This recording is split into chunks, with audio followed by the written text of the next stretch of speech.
Issues लिखिए, issues related to human genome project. Issues, कल कुछ इश्यूज डिस्कस किया था हमने, बताओ। Issues, designer baby, very good. और अभी जो लिखे आप रिस्क असेसमेंट, ये इशू बन सकता है क्या, बताओ। इकोलॉजिकल इशू हो सकता है अगर किसी को रिस्क असेसमेंट अपने बारे में खुद पता चल जाए तो उसका सोशली डिस्क्रिमिनेशन हो सकता है कि नहीं।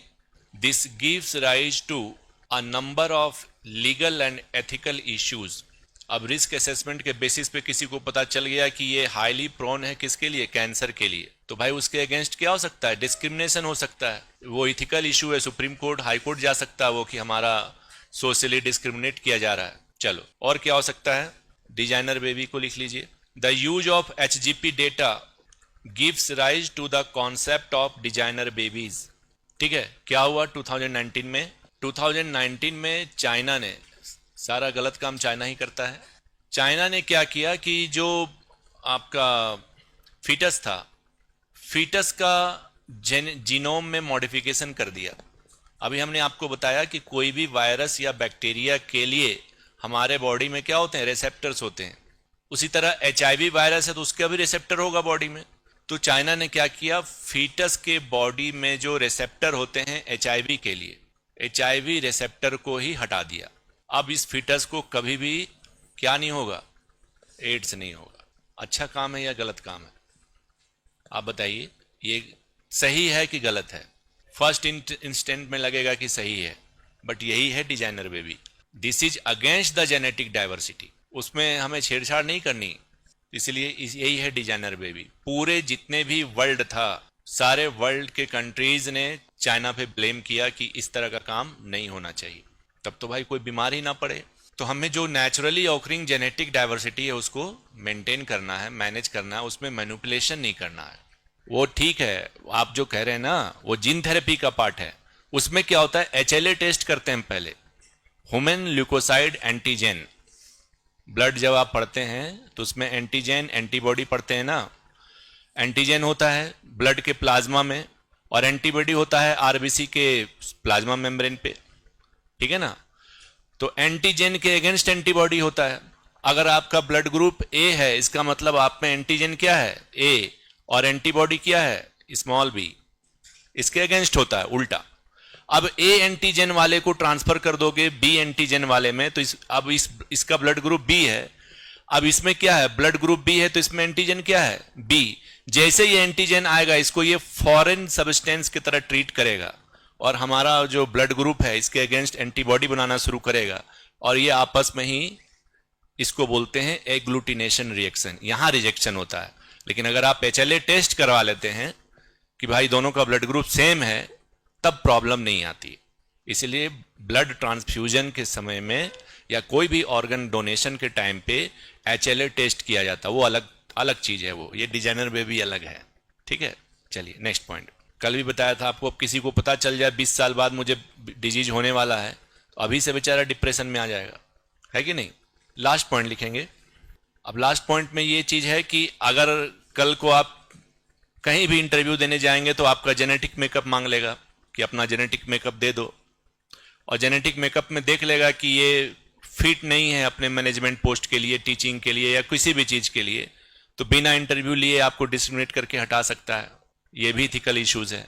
लिखेंगे last point, personal, confidential and genetic information obtained from genome study of an individual can be used to violate privacy and harm social reputation, genome India project, genome India project है ना, इसका जो वैलिडिटी था वो 2023 तक था, लेकिन ये अभी तक कंप्लीट हो नहीं पाया। तो जीनोम इंडिया प्रोजेक्ट क्या है, देखिए, दिख रहा। So government aims to sequence how much?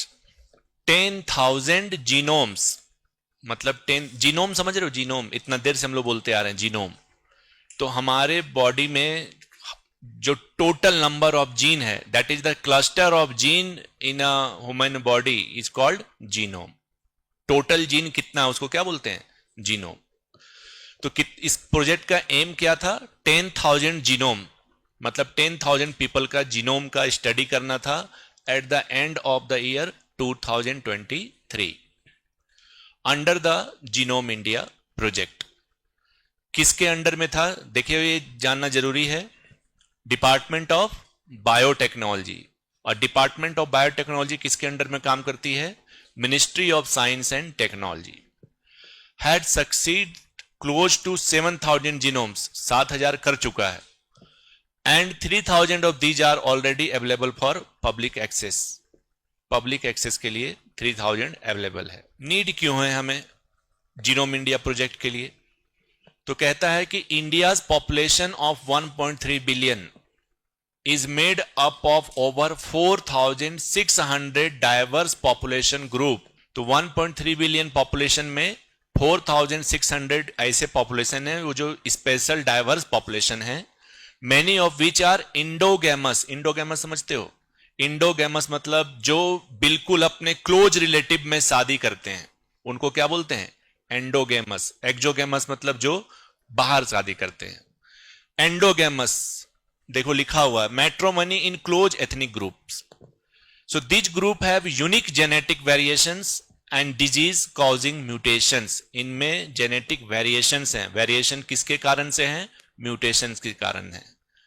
That can not be compared to other populations. So by creating a database of Indian genome, researchers can be learn about these unique genetic variants and use the information to create personalized drugs and therapies। वही है personalized drugs and therapy, जो customized drugs आप बोलते हो। So the United Kingdom, China and United States are among the countries that have programs to sequence at least 1 lakh of their genomes। Other countries में programme है, लेकिन India में कितना है? 10,000। So it is a scientific initiative inspired by the human genome project जो अभी आप लोग पढ़े। An international effort that successfully decoded the entire human genome between 2003-90। The project was started in, ये प्रोजेक्ट ह्यूमन जीनोम प्रोजेक्ट कब हुआ था? 2020 में। Aiming to better understand the genetic variations and disease causing mutations. ये आप लोगों ने भी लिखा है कि हमें क्या है? जेनेटिक वेरिएशंस की जानकारी चाहिए और साथ साथ disease causing mutations specific to the Indian population which is one of the most genetically diverse in the world। Significance क्या है? तो precise health care, अभी आप लिखे ही सारा पॉइंट। हेल्थ केयर में क्या क्या कर सकते हैं? तो हम personalized medicine बना सकते हैं based on patient's genome to anticipate and modulate disease। By mapping diseases propensities to genetic variation, interventions can be targeted more effectively and disease can be anticipated before they develop। ये सब अभी आप पढ़े हो। Agriculture के लिए भी हो सकता है। Sustain genetic basis of the susceptibility of plants to pest, insects and other issues hampering productivity, international cooperations. ठीक है। चैलेंजेस क्या है? ये बड़ा इंपॉर्टेंट है चैलेंजेस। सबसे पहले है scientific racism. So the Genome India project raises concern about the potential for scientific racism and the reinforcement of stereotypes based on heredity and racial purity। Similar scientific studies in the past have been used to justify slavery and other forms of discriminations। पहले होता थे ना, slave history में पढ़े होंगे आप लोग। हाँ। So in a country like India which is already divided by identity politics, genetic mapping may further deepen this divisions. जैसे अभी कास्ट पॉपुलेशन को लेकर हो रहा है ना। डाटा प्राइवेसी, ये आधार को लेकर भी इशू हुआ था, डेटा प्राइवेसी का, इसको लेकर भी हो सकता है। इथिकल कंसर्न भी है। Potential for doctor to privately perform gene modification और सेलेक्टिव ब्रीडिंग। ब्रीडिंग हम लोग आगे पढ़ेंगे। Such practices have always been controversial। in 2020 there were sentence of a scientist in China who created world's gene edited baby। अभी आपको बताया। highlighted the seriousness of this concern। तो ये सब कंसर्न है, तो इसका मैं पीडीएफ दिला दूंगा आपको। ठीक है ना, लिखने की जरूरत नहीं है।